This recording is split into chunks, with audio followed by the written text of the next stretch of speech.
Encontrar casa en Portugal este 2025 es todo un reto. Alquileres carísimos, muchas estafas, malas condiciones y lo peor, que puedes perder dinero en el proceso. Por eso hoy te voy a contar todo sobre cómo conseguir arriendo en Portugal sin caer en trampas. Si estás viendo este video es porque probablemente estás planeando mudarte a Portugal o ya estás aquí en este país y te diste cuenta que encontrar una casa es una misión imposible. No te preocupes porque hoy te voy a contar cómo funciona el mercado, qué errores debes de evitar y sobre todo cómo proteger tu dinero. Primero, vamos a poner las cosas claras.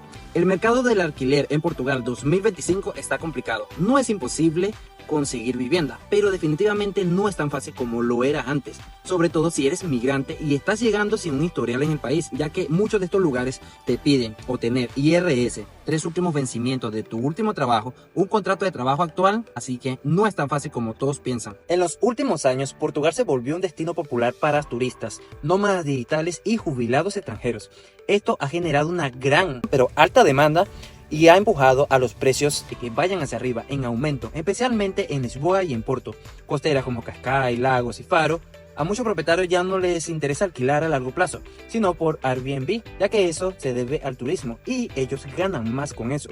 La construcción no ha avanzado al mismo ritmo, así que hay poca oferta para tanta demanda. Resultado, los precios suben y los inquilinos sufren. En Lisboa y Porto, un T1, un departamento de solamente una habitación puede estar entre 600 a 1000 euros. Y eso sin contar los gastos comunes que son aparte. Si buscas un T2 que viene siendo de 2 habitaciones, olvídate, de 900 para arriba. Coimbra, Évora y otros lugares pueden ser más accesibles para las personas que están llegando a Portugal. De verdad que el truco está en equilibrar ciudad, ubicación y conexión a transporte. A veces vivir un poco más lejos del centro puede ahorrarte bastante. Muchos migrantes llegan pensando que con el transporte y ganas de pagar es suficiente, pero no. En Portugal te piden hasta lo que no tienes, de verdad. El NIF, número de identificación fiscal, te lo van a pedir sí o sí para firmar un contrato. Comprobativo de rendimientos, pruebas de ingresos, puede ser un contrato de trabajo, recibos verdes o declaración de IRS. O incluso movimientos bancarios. Fiador, en muchos casos te piden un fiador portugués con ingresos demostrables. Si no lo tienes, te piden 2 o 3 meses de renta adelantada como fianza, por si acaso. Referencia de historial de arriendo o anteriormente donde estabas viviendo en Portugal. Esto es más común para contratos con inmobiliarias. Además, algunos caseros también alquilan a migrantes, pero al menos no lo hacen tan fácilmente. A veces por la desconfianza no lo hacen. Entonces, ¿qué alternativas hay? Compartir piso sigue siendo una buena opción, pero bueno, hoy todavía puedes encontrar una habitación por 300 a 500 euros, dependiendo de la ciudad. También puedes empezar alquilando por corto plazo, Airbnb o una habitación privada, mientras buscas algo con calma, mientras que te organizas en Portugal. Y si vienes con pareja o hijos, lo ideal es tener todos los documentos preparados antes de buscar alquiler. Eso te ahorra tiempo, frustraciones y así poder evitar caer en estafas. Y hablando de estafas, bueno, vamos a hablar de lo más importante, cómo evitar que te roben tu dinero. Casas que no existen, fotos falsas, esto te lo voy a decir aquí. Miren, las direcciones inventadas es lo más común que siempre colocan. Es mejor colocar el mapa y buscar a ver si de verdad esa casa existe. Otra cosa, fotos falsas. La mayoría de esas fotos son pixeleadas, así que es súper fácil de reconocerlas. Y siempre las vas a encontrar en 2 o 3 publicaciones. Anuncios con precios demasiado bajos. Déjame decirte que un T1 en Lisboa o en Porto por 400 euros es una señal de alerta, así que ten cuidado.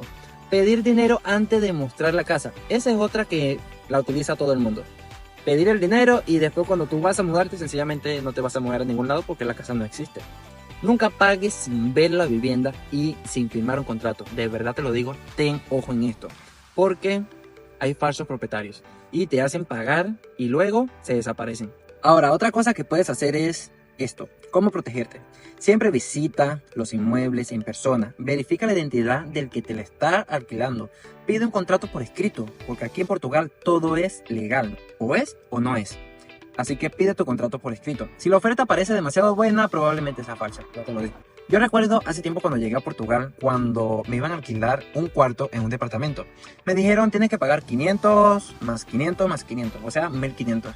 Eso era porque quería alquilar un cuarto para pareja en un departamento que era un T2. Pero la persona me decía que tenía que pagar el dinero y después hacía el contrato. Y ni siquiera me iba a dar las llaves para mudarme de una vez. Ahí fue cuando dije, no me van a dar llaves, no me van a dar contrato. Prácticamente tengo todas las de perder. Por eso dije, no, mejor no. Mejor busco otro lugar porque sencillamente el día que yo me quiera ir y así avise un mes antes de salir de ese lugar, me van a quitar igualito lo que es el mes de caución, porque aquí en Portugal normalmente tú pagas el mes de renta, que es el que vas a estar viviendo en la casa, y el mes de caución, que es como decirte la garantía. Prácticamente aquí siempre piden entre 2 a 3. Y déjame decirte que si fuiste víctima de alguna estafa, denunciar a la policía es lo mejor que puedes hacer. En la PCP, aquí en Portugal, si pagaste por banco, intenta recuperar el dinero con el banco, pero si no, bueno, no tienes de otra, ya perdiste. Evita volver a caer y aprende a identificar las estafas, porque esto es un pan de cada día en Portugal. Ahora que ya sabes por dónde buscar y cómo evitar estafas, te dejo unos consejos para que encuentres arriendo más rápido. Y voy a apurarme porque ya la noche está llegando y simplemente se me va a ir la luz para seguir grabando este video. ¿Cómo destacar entre los candidatos? Tener todos los documentos listos te da ventaja. Ofrecer meses de adelanto si puedes, también. Tener una carta de presentación explicando por qué eres un buen inquilino, eso es top y demás. ¿Por qué lo digo así? Porque de verdad sirve. Cuando es el mejor momento para buscar una casa aquí en este país es evitar los meses de septiembre y octubre, porque muchos estudiantes buscan alojamiento en esos meses. Busca en meses que sean menos demandados. Febrero, marzo, noviembre. Pueden tener mejores precios. Alquilar en Portugal de verdad que no es fácil. Pero si sigues estos consejos, puedes tener más posibilidades de encontrar algo y sin perder dinero, que es lo que más importa. Siempre verifica la vivienda antes de pagar. Recuerda, usa plataformas confiables y evitar precios sospechosamente bajos, porque si es muy bonito, de verdad no es de verdad. Ten paciencia y te lo digo porque el proceso puede tardar semanas o incluso meses, solamente buscando un alquiler, o mejor dicho, tu próximo hogar.